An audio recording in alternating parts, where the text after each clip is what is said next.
Hi guys. If you're new to Jacksonville or thinking about a move here, you may have heard some rumors about Jacksonville being, well, boring. Are the rumors true? In this video, I'll give you some insight into what it's like living in Jacksonville, and you can decide. Let's get to it.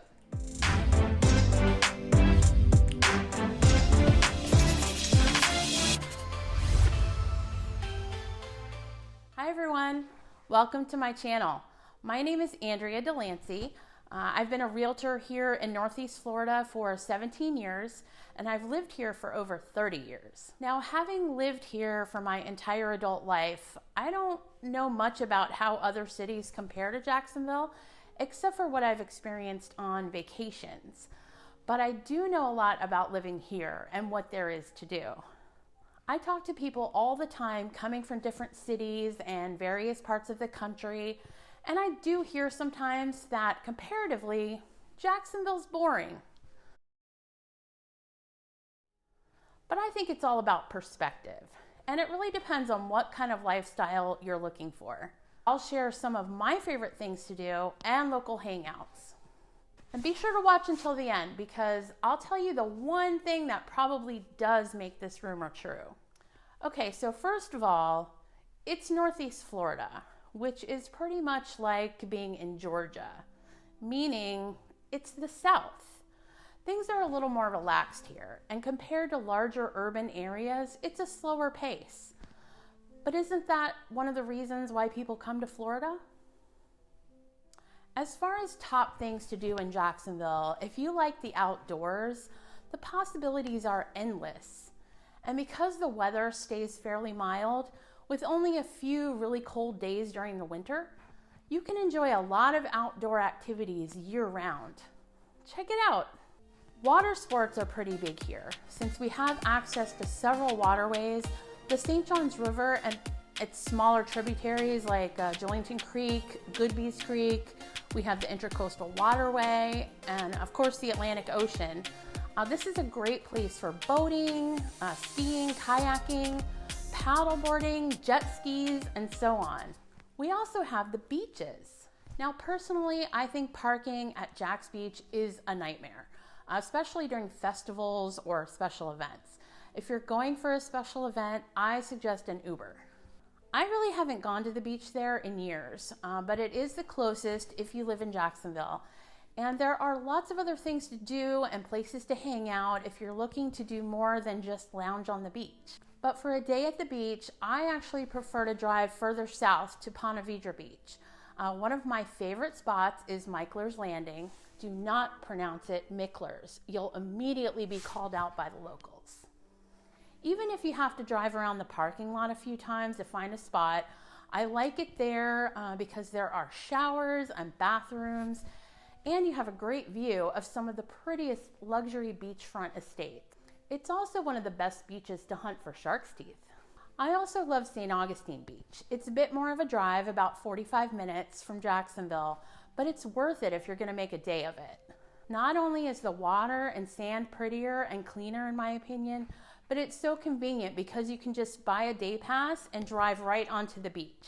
And don't even worry about those signs posted all over that say four-wheel drive vehicles only.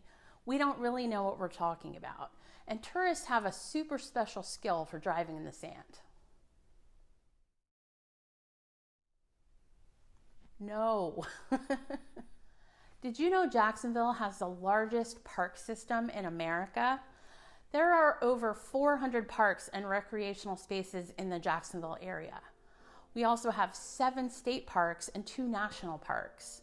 You can always find a place for camping, hiking and biking, nature preserves, aquatics and fitness facilities, and so much more. Okay, so what if you're not so outdoorsy and your idea of a good time is spending the day shopping and grabbing a latte? We've got you covered there too. The St. John's Town Center is Jacksonville's premier shopping destination. It's the perfect place to explore over 175 stores and boutique shops. There's even a luxury collection that includes exclusive stores like Louis Vuitton and Tiffany's. The town center is also a dining hotspot with a wide variety of local fare and fine dining options. Okay, so what about nightlife?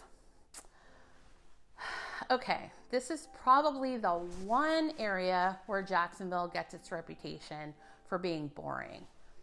It is a challenge to find anything open late here. The whole town tends to shut down by about 10 p.m. And even on the weekends, it's about 11 or 12 p.m. Sure, you'll find a few bars open later, but they are the exception. If you're looking for nightlife, your best bet is going to be probably out at the beaches or in the riverside area. I like Neptune Beach because there are several spots to walk within a few blocks, and you can usually find live music, some great outdoor patios, and just a chill vibe. Riverside is another area of town that's popular for nightlife, and it's also very walkable. 5 Points has some great places like Hoptinger, Black Sheep, and River and Post that all have rooftop bars. And when the weather's nice, it's the place to be, and the views are spectacular. And Riverside is Jacksonville's historic area of town, so you'll find some unique buildings and atmospheres. There's usually several venues with live music and sometimes improv and comedy shows on the weekends.